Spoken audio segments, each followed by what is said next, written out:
Ustedes saben, amados hermanos, que la palabra de Dios habla que habrá un tercer templo. Quizás no todo el mundo sepa esto, o no todo el mundo esté de acuerdo con esto sobre un tercer templo.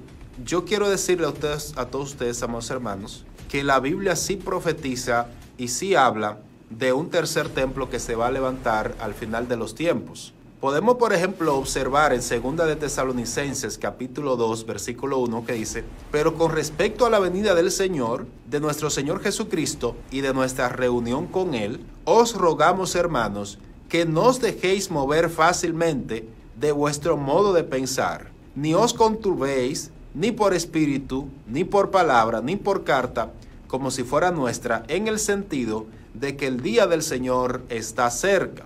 Nadie os engañe en ninguna manera, porque no vendrá sin que antes venga la apostasía y se manifieste el hombre de pecado, el hijo de perdición, el cual se opone y se levanta contra todo lo que se llama Dios o es objeto de culto, tanto que se siente en el templo de Dios como Dios, haciéndose pasar por Dios. Entonces, aquí vemos en el capítulo 4, en el verso 4, que él se sienta en el templo de Dios y se hace pasar por Dios. Entonces, siempre se ha sabido que este capítulo, por lo menos en esos versos, se está refiriendo al anticristo. Y ese anticristo va a ir a un templo, y ese templo va a estar en Jerusalén.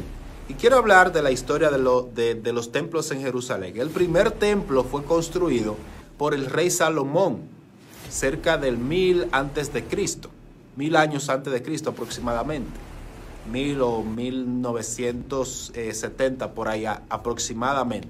Entonces, amados hermanos, Salomón construye ese templo. Y luego en el año 604, del 604 al 586, que Nabucodonosor invade a Jerusalén, el imperio babilónico invade a Jerusalén, el imperio babilónico destruye ese primer templo que fue construido por Salomón. Y quiero decirle a ustedes que, primeramente, el rey Nabucodonosor tuvo un sueño, y en su sueño él dice que quería la interpretación del sueño, pero él les dijo a los sátrapas, a los magos, a los adivinos que había en Babilonia: yo tuve un sueño, pero quiero que ustedes me digan el sueño que yo tuve y la interpretación de ese sueño. ¿Por qué? Porque ahí yo voy a saber si la interpretación es real, es verídica, lo que ustedes me están diciendo. Y ellos le dijeron: oh rey, no hay forma, no hay un ser humano que pueda decirte a ti eso. Decláranos el sueño y nosotros te vamos a declarar su interpretación. Y le dicen: no, y si ustedes no me declaran el sueño y la interpretación, entonces yo voy a hacer que ya ustedes saben, lo voy a hacer morir a todos. Pero entonces Daniel, que era parte del grupo de consejeros del rey, le pide tiempo y le dice: rey, dame tiempo para yo orar junto a mis amigos al Señor, y el Señor va a dar la interpretación de este sueño. Bueno, pues Daniel entra en un ayuno, en unas oraciones con sus amigos, y el Señor le revela el sueño a Daniel. Entonces Daniel le dice al rey: este es el sueño, también la interpretación le diremos en presencia del rey. Tú, oh rey, eres rey de reyes, porque el Señor del cielo te ha dado reino, poder, fuerza y majestad. Y donde quiera que habitan los hijos de los hombres, bestias del campo y aves del cielo, Él la ha entregado en tu mano y te ha dado dominio sobre todo. Tú eres aquella cabeza de oro. Bueno, vamos a retroceder desde el verso 31. Tú, oh rey, veías, y aquí una gran imagen. Esta imagen, que era muy grande y cuya gloria era muy sublime, estaba en pie delante de ti, y en su aspecto era terrible. La cabeza de esta imagen era de oro fino, su pecho y sus brazos de plata, su vientre y su muslo de bronce, sus piernas de hierro, sus pies en parte de hierro y en parte de barro cocido. Estabas mirando hasta que una piedra fue cortada, no con mano, e hirió a la imagen en sus pies de hierro y de barro cocido, y los desmenuzó. Entonces fueron desmenuzados también el hierro, el barro cocido, el bronce, la plata y el oro, y fueron como tamo de las eras del verano, y se los llevó el viento sin que de ellos quedara rastro alguno. Mas la piedra que hirió a la imagen fue hecha un gran monte que llenó toda la tierra. Bueno, aquí Daniel le muestra el sueño que tuvo Nabucodonosor y podemos observar que la cabeza de oro representa al imperio babilónico. Los brazos de plata y el pecho de plata representa al imperio medo-persa. El vientre de bronce y los muslos, vientre y muslos, representaba al imperio griego. Y las piernas de hierro representaban al imperio romano. Los pies mezclados de hierro con barro representa el último imperio que va a haber, de donde va a salir el anticristo. Ahora pasa algo, que con cada uno de estos imperios tuvo algo que ver con el templo de Jerusalén y con Jerusalén. Miren, Nabucodonosor destruyó a Jerusalén y Nabucodonosor, el imperio babilónico, destruyeron el primer templo. Ese fue el imperio babilónico relacionado a Jerusalén. Luego, cuando viene Ciro el Grande con el imperio medo-persa, derriban, destruyen, deshacen al imperio babilónico. Más adelante, el imperio medo-persa permite a los judíos retornar a su tierra. Y ese imperio es el que permite que se reconstruya el templo, se levante el segundo templo, el imperio de los medos y los persas. Vayan viendo, o sea, el primer imperio que vemos en la cabeza, Babilonia, destruye el templo. El siguiente imperio que aparece en el escenario mundial permite a los judíos retornar a su tierra y permite a los judíos que reconstruyan el templo. Ahí se levanta el segundo templo. Ok, pero luego viene el otro imperio, el imperio griego, con Alejandro Magno a la cabeza. Cuando Alejandro Magno muere, el imperio se dividió en 4 generales que eran parte del imperio y que le ayudaron a Alejandro Magno a conquistar todo lo que conquistó en apenas 10 años. Entre ellos estaba Lisímaco, de los generales, eran 4 generales: Lisímaco, Ptolomeo, Casandro, y estaba Seleuco, de donde vienen los Seleucidas, de donde surge un personaje llamado Antíoco IV Epífanes. Este personaje, que era parte de ese imperio griego, Antíoco IV Epífanes, entró a Jerusalén en ese periodo comprendido entre los 400 años de Malaquías a Mateo, cerca del 230 aproximadamente, y él fue a Jerusalén, y en ese segundo templo que ya se había construido, el imperio griego no destruye el templo, pero sí profana el templo. Entonces ese personaje fue a Jerusalén, se proclamó Dios en Jerusalén, Antíoco IV Epífanes, y en el altar de Jerusalén hizo sacrificar un cerdo, una profanación. Los cerdos, que siempre a través de la historia han sido tenidos por los judíos como animales impuros, este personaje sacrificó un cerdo en el altar. Eso fue Antíoco IV Epífanes, que fue parte del imperio griego. Entonces dijimos, el imperio babilónico destruyó el primer templo. El imperio medo-persa permite la reconstrucción del segundo templo. Se permite que se levante el segundo templo. El imperio griego profana el templo con Antíoco IV Epífanes, y en ese tiempo se vuelve a rededicar. O sea, los macabeos, ellos, que fue un grupo de judíos, se pusieron de acuerdo, pelearon contra los griegos, expulsaron a los griegos y volvieron a purificar el templo. Luego viene un gobernador llamado Herodes, o el rey Herodes, y Herodes hermosea ese templo que fue construido en el tiempo del imperio medo-persa. Herodes, que fue puesto por el imperio romano, porque luego del imperio griego surge lo que es el imperio romano, con los Césares. Y el imperio romano, que fue en este imperio en que nació el Señor Jesucristo, este imperio romano dio cierta libertad a los judíos, de tal forma que puso un rey afín, un idumeo llamado Herodes el Grande, y este personaje hermoseó el segundo templo, le puso grandes piedras, puso dinteles de oro, fue muy hermoso, muy bonito. Pero en ese cuarto imperio se destruye el templo de nuevo. El imperio romano destruyó el templo. Entonces, si ustedes se dan cuenta, todos los imperios que relata el sueño de Nabucodonosor, y del capítulo 2 y el capítulo 7 de Daniel, que es lo mismo. O sea, en el 2 vemos a una estatua y en el 7 vemos a distintos animales. El primer animal o la primera bestia que aparece es un león con 2 alas, que representa igualmente al imperio babilónico. Luego viene un oso con 3 costillas en la boca, que representa con una parte más alta, un hombro más alto que el otro, que representa al imperio medo-persa, que tenía 3 costillas en la boca, que representa a 3 países, 3 ciudades que destruyó cuando se levantó el imperio medo-persa. Entre ellos estaba Egipto, creo que Lidia, y no recuerdo la otra.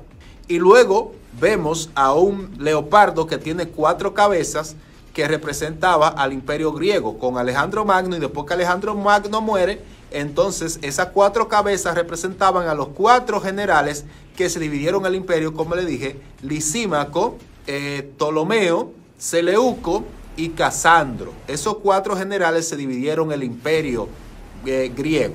Y luego del imperio griego, pues, que es representado por esa bestia de 4 cabezas que está en Daniel capítulo 7, entonces surge otra bestia espantosa y terrible, según vemos lo que dice en Daniel capítulo 7, que era una bestia espantosa y terrible. La cuarta bestia, espantosa y terrible y en gran manera fuerte, la cual tenía unos dientes grandes de hierro, devoraba y desmenuzaba y las sobras hollaba con sus pies, y era muy diferente de todas las bestias que vi antes de ella, y tenía 10 cuernos. Entonces, esta bestia, la cuarta bestia, representa al imperio romano. Y ese imperio romano en el año 70 después de Cristo destruye el segundo templo. Ahora, falta un imperio, el último imperio, que de donde va a surgir el anticristo. Ese imperio posiblemente permita la construcción del tercer templo, o ese rey o ese personaje que muchos judíos lo van a recibir como el Mesías, posiblemente sea el personaje que permita la construcción del tercer templo. Debo decir que ahora mismo hay muchos judíos que algunos están divididos en el sentido de que hay una rama del judaísmo que opina que para que el Mesías venga, el templo tiene que estar construido. Y hay otra rama que dice que que cuando el Mesías venga, el Mesías va a construir el tercer templo. Entonces, ¿qué es lo que va a pasar? Yo creo, según lo que he visto en esto, les dije, vuelvo y repito, Salomón construye el primer templo. El imperio babilónico destruye a ese primer templo, cerca del 586 antes de Cristo. Más adelante viene el imperio medo-persa. ¿Qué hace el imperio medo-persa? Que facilita la construcción, permite la construcción del segundo templo. Luego viene el imperio griego. ¿Qué hace el imperio griego? Profana el templo. Y luego viene el imperio romano. ¿Y qué hace el imperio romano? Que destruye el templo en el año 70 después de Cristo. Entonces, todos estos imperios estaban relacionados a Jerusalén. Todos estos imperios interactuaron con el templo de Jerusalén de alguna forma u otra. Y el último imperio, el último gobernante, este personaje que va a aparecer en el escenario mundial llamado el anticristo, que lo vemos en Apocalipsis capítulo 13, versículo 1 en adelante, que dice que vio una bestia que surgía del mar con 7 cabezas y 10 cuernos. Ese personaje aparentemente va a permitir la construcción del tercer templo. Miren una cosa, Donald Trump, cuando ingresa en la Casa Blanca, Donald Trump hace distintas cosas. El presidente de Estados Unidos, Donald Trump. Donald Trump, por ejemplo, reconoce a Jerusalén como la capital de Israel, cosa que los antiguos presidentes que habían pasado, a pesar de que ya había una ley desde el año 1995 aprobada en el Congreso de Estados Unidos, donde se reconocía a Jerusalén como la capital de Israel, ningún presidente se había atrevido a hacerlo. En el 2000 llegó en la Casa Blanca el señor George W. Bush. George Bush no lo hizo, no la reconoció. Pasó 8 años en la Casa Blanca. Luego vino Barack Obama en el 2008. Barack Obama no lo hizo. Y realmente la ley del Congreso de Estados Unidos decía de que la embajada americana debía ser trasladada de Tel Aviv a Jerusalén, porque Jerusalén es la capital de Israel. No traslada la embajada, ni lo hizo George Bush, ni lo hizo Barack Obama, de reconocer a Jerusalén como la capital y trasladar la embajada americana de Tel Aviv a Jerusalén, pero llegó Donald Trump en el 2017 a la Casa Blanca, y Donald Trump es quien reconoce a Jerusalén como la capital de Israel. Y también traslada la embajada americana de Tel Aviv a Jerusalén. Entonces, amados hermanos, Donald Trump hizo esto. Le da Israel se empieza todo lo que es la profecía bíblica, porque mire, yo creo, amados hermanos, que Alducin tiene razón en una cosa, en el sentido de que luego de la fundación de Israel, el 14 de mayo de 1948, hay muchas cosas proféticas que se están cumpliendo y se han venido cumpliendo y se van a seguir cumpliendo. Porque estamos en una generación que es una generación profética. Yo al menos creo que estamos viviendo en los últimos tiempos. Hay unos hermanos que opinan que no. Hay hermanos que opinan que el que dice que esta es la última generación es un falso. Bueno, respetamos su opinión, respetamos su punto de vista. No vamos a pelear con usted si usted opina que no estamos viviendo al final de los tiempos. Yo creo que sí. Y por el hecho de que yo crea que sí, de que esta es la última generación, usted no me puede catalogar a mí como falso profeta. Como yo no puedo catalogar a usted un falso profeta por el hecho de que usted diga de que esta no es la última generación. Entonces, simplemente son puntos de vista diferentes. A donde yo considero, y hablo un poquito de Armando, aunque ya dejé el tema de Armando, donde yo considero que fue el error de Armando que luego ratificó en poner una fecha. Eso no lo podemos hacer, poner una fecha. Yo nunca lo voy a hacer, nunca lo he hecho, gracias a Dios, y nunca lo haré. Ahora, yo sí creo de que en este tiempo en que estamos viviendo, muchas cosas están pasando a nivel mundial después de la fundación de Israel el 14 de mayo de 1948. Muchas cosas han pasado en el mundo. Después de eso, miren señores, después de la Segunda Guerra Mundial, el año 1945, que termina la Segunda Guerra Mundial, se forma la Organización de Naciones Unidas, la ONU. Y ustedes saben todo lo que se ha desprendido. Nunca antes en la historia los gobiernos del mundo, de todas las naciones del mundo, se habían unido en un parlamento, en una ubicación, en un lugar. Y la ONU tiene una sede en Nueva York, tiene una sede en Bruselas, tiene en distintos lugares del mundo. Y ahí se reúnen los gobiernos del mundo.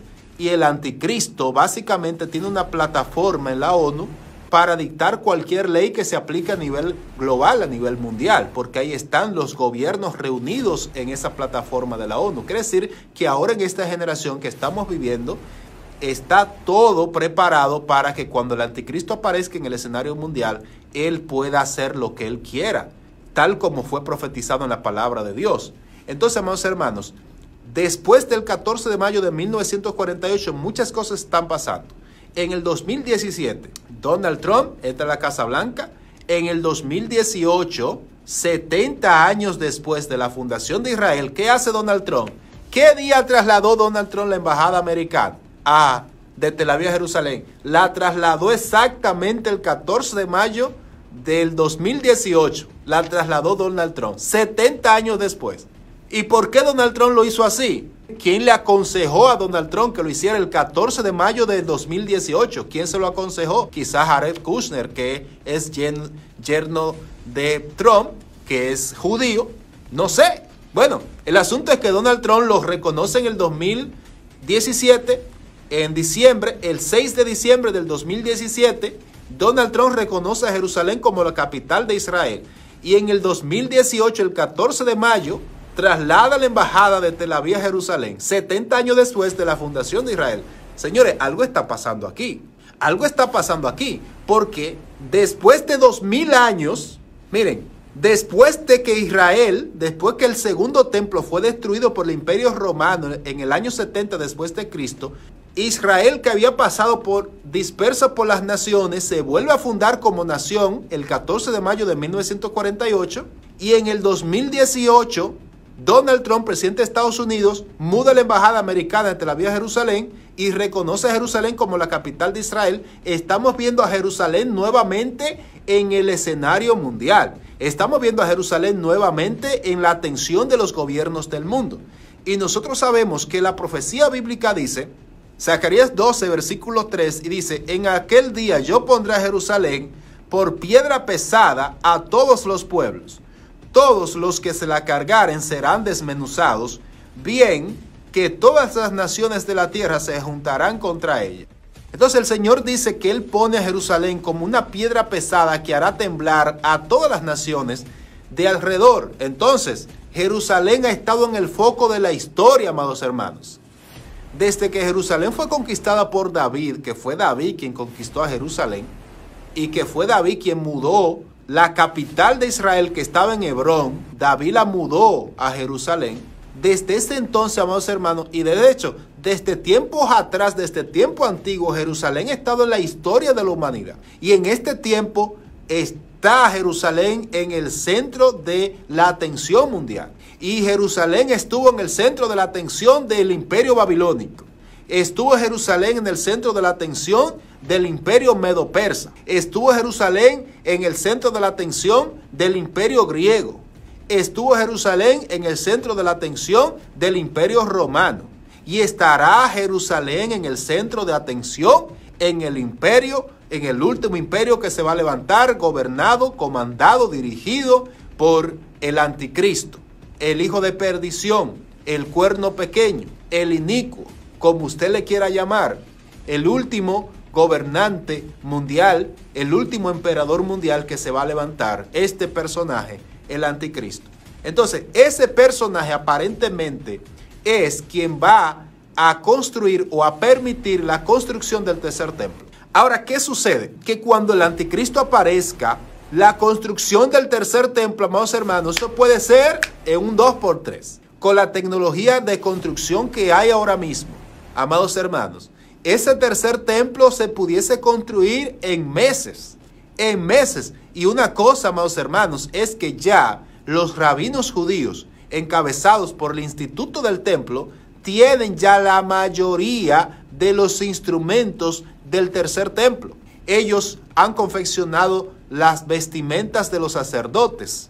Ellos han elaborado la menorá de oro de 7 brazos. Está hecha ya, de oro completa, oro reluciente, un oro extraordinario, ya está hecho.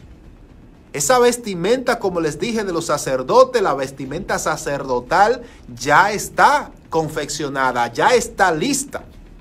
Los sacerdotes que van a oficiar, que van a ofrecer sacrificio en el tercer templo, que ya están ahí, ya están identificados de la tribu de Leví. Y esos sacerdotes están actualmente tomando básicamente ensayos, están haciendo ensayos, constantemente están ensayando para cómo van a hacer cuando el tercer templo esté ahí, para que cuando el tercer templo se construya, inmediatamente empezar a hacer su función como sacerdotes en ese tercer templo. Están listos. De hecho, amados hermanos, también se ha logrado producir una uva, digamos, un vino, que son de unas uvas que no tienen pesticida, que no tienen nada que no sea netamente, digamos, orgánico. De esa uva hay viñedos en Israel para sacar ese vino, para ofrecer ese vino como una libación, como una ofrenda al Señor para ese tercer templo. Eso está listo. También se han producido unas aceitunas de la que se extrae el aceite de oliva, que igualmente tiene que ser unas uvas que no estén involucradas con pesticidas. Y es una uva que fue producida en Israel, y de esa uva de esas aceitunas, de ese olivo, se están sacando ese aceite, un aceite puro para ofrecer en el tercer templo. Eso está listo ya. Eso está listo, está ahí, está guardado. ¿En espera de qué? De que se construya el tercer templo. Eso está ya listo. Está lista en lo que es el lavacro de bronce que habla el Antiguo Testamento. Ya está confeccionado, ya está elaborado, está guardado, esperando el momento en que el tercer templo se construya. El lavacro, que era cuando los sacerdotes iban a entrar al lugar santo, primero pasaban por el atrio exterior donde estaba el lavacro, se lavaban las manos se purificaban en el lavacro para luego entonces continuar, seguir y entrar al lugar santo. Primero tenían que lavarse, ya eso está construido, está confeccionado. La mesa de los panes de la preposición o la proposición ya está elaborada. Recuerden ustedes que en el Antiguo Testamento estaba esa mesa donde estaban los panes, unos panes sin levadura que estaban 7 días puestos allí en la presencia de Dios y eran preservados, y esos panes se cambiaban cada 7 días y luego los sacerdotes comían esos panes que se quitaban de esa mesa. Esa mesa, que es una mesa de oro, está ya confeccionada. Entonces dijimos que está la menorá, está el lavacro, está la mesa de los panes, están los incensarios de oro, ya fueron construidos, el altar, los distintos altares donde se van a hacer los sacrificios están ya hechos, están ya listos, esperando que se levante el tercer templo de Jerusalén. Entonces, ¿qué es lo que falta? Falta que aparezca en el escenario mundial el anticristo y que, bendito sea el nombre del Señor, obviamente yo creo que la iglesia será arrebatada antes de eso. Eso es mi pensar, mi punto de vista. Yo creo un arrebatamiento de la iglesia antes de que esos eventos sucedan. Por eso creo que la iglesia está viviendo un momento que en cualquier momento se va. Entonces, amados hermanos, vuelvo. El lavacro está listo, la menorá está lista, la mesa de los panes, la proposición están listos, los incensarios de oro están listos, y el arca de la alianza que estaba en el templo, en el tabernáculo, dicen algunos que el instituto del templo sabe a dónde está el arca de la alianza, que va a estar en el tercer templo de Jerusalén, en el lugar santísimo.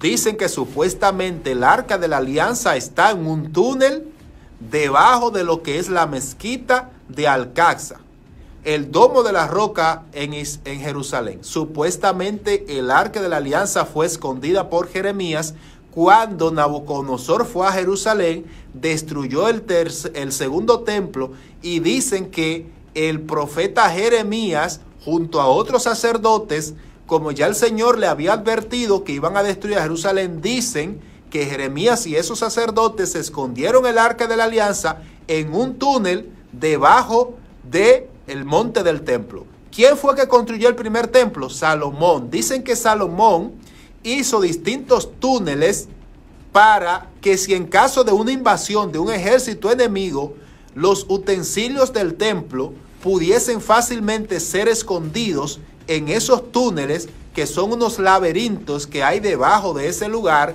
y que en ese lugar está escondida el arca de la alianza, que Jeremías y los sacerdotes de ese entonces agarraron el arca rápidamente cuando llegó Nabucodonosor y el ejército enemigo, y escondieron el arca en un laberinto, en un túnel, y que ellos saben a dónde está, pero que no lo pueden sacar hasta que no se construya el tercer templo, pero sí saben a dónde se encuentra. Eso lo dijo un rabino judío. Él dijo que sabe a dónde se encuentra eso, el arca de la alianza. Entonces, amados hermanos, también hay una vaca, la vaca roja, que es una vaca que se debe de utilizar, esa vaca que tiene que ser de piel totalmente roja, no puede tener un pelito negro bajo ninguna circunstancia, ni un pelito de blanco, tiene que ser totalmente roja, porque está establecido en la ley, en el libro de Números, que con esa vaca era que se sacrificaba, se quemaba completamente, y la ceniza de esa vaca se esparcía por el lugar, ¿verdad?, del templo, y eso purificaba el templo. Entonces dicen ellos que tienen esa vaca. Bueno, tengo que buscar la información, pero ellos estaban apartando distintas vacas rojas o becerritos rojos o rojas para ese fin de quemarla y purificar donde se encuentra actualmente el domo de la roca, purificar ese lugar, porque ahí es donde va a ir el tercer templo. Y ustedes se imaginan la guerra que va a haber cuando eso suceda. ¿Van a aceptar los musulmanes tal cosa? Que quiten el domo de la roca de ahí y que levante un tercer templo. Posiblemente, por eso yo soy de lo que creo que la guerra de Gog y Magog se da al inicio de la gran tribulación. Se vencen a los ejércitos de las naciones circunvecinas. e Israel tendrá luz verde con el anticristo que firme el acuerdo de paz. Aparentemente el anticristo le permite levantar el tercer templo, levantan ese tercer templo en un 2x3, llenan el tercer templo con los utensilios necesarios, purifican, según ellos, purifican ellos con esta ceniza el monte del templo, levantan el tercer templo en cuestiones de meses, y en cuestiones de meses estarán ellos ya oficializando los rituales en ese tercer templo. Y en ese tercer templo es donde dice la palabra de Dios en segunda de Tesalonicenses capítulo 2 versículo 4, que el anticristo va a entrar y se va a proclamar Dios. Entonces, amados hermanos, nótense ustedes que el templo de Jerusalén y Jerusalén ha estado siempre ligada a los imperios mundiales. Recapitulo de nuevo. El imperio babilónico destruye el primer templo construido por Salomón. Luego viene el imperio medo-persa y reconstruye el segundo templo. El imperio griego, Alejandro Magno, y más adelante Alejandro Magno muere. Se divide el imperio en sus cuatro generales. Y de uno de ellos desciende esa rama de los que gobernaron el área de Siria, donde surge un personaje llamado Antíoco IV Epífanes del imperio griego, va a Jerusalén, profana el templo de Jerusalén y levanta una estatua a Zeus. Ese personaje profana el templo del imperio griego, y luego viene el imperio romano en el año 70 después de Cristo, destruye ese segundo templo, y vendrá el anticristo, vendrá el último imperio de los pies de la estatua de Nabucodonosor que vio. Estaba compuesta de hierro mezclado con barro, y dice Apocalipsis 13 que tiene 7 cabezas y 10 cuernos, y de ahí va a salir un cuerno pequeño, y ese cuerno va a crecer y se va a hacer más grande que todos. Ahí con 10 cuernos, la cabeza tendrá 10 cuernos que representa a 10 reyes, y esos 10 reyes que aparentemente surgen de lo que fue el imperio romano, y esos 10 reyes van a ser 10 países que se van a unir y le van a dar el poder a un solo hombre llamado, a quien nosotros conocemos como el anticristo, pero no, obviamente no es que él se va a llamar el anticristo, por si acaso, Los cristianos lo conocemos como el anticristo, pero puede ser un estadista, puede ser un hombre ahí, un hombre que quizás lo hemos visto por televisión, yo no sé, quizás lo hemos visto por televisión, quizás lo hemos visto hablando, o quizás todavía no lo hemos visto. Ahora, yo creo de que ese personaje está vivo, eso sí. No sé. Y van a haber 10 reyes, 10 gobiernos que le van a dar el poder a ese hombre. Y ese hombre aparentemente va a permitir la construcción del tercer templo. Y en ese tercer templo, a la mitad de los 7 años, a la mitad de la semana 70 de Daniel, se va a proclamar Dios en la tierra y va a iniciar una gran persecución contra Israel, según vemos en Apocalipsis capítulo 12. En Apocalipsis capítulo 12 vemos que se inicia una gran persecución contra la mujer y contra su descendencia. Esa mujer que vemos en Apocalipsis 12 representa a Israel, por si acaso, amados hermanos. Busque Apocalipsis 12 y usted se va a dar cuenta que allí inicia una gran persecución contra Israel. Israel se verá obligado a huir al desierto, y allí el Señor va a proteger a muchos de ellos hasta la segunda venida de Jesucristo. En la segunda venida, esos judíos que estarán resguardados en el desierto van a salir y van a entrar al milenio con el Señor para recibir el reino milenial. Luego de eso, amados hermanos, ese templo aparentemente va a ser destruido al final de la semana 70, el tercer templo, y luego de eso, entonces el Señor Jesucristo va a reinar desde Jerusalén para todas las naciones.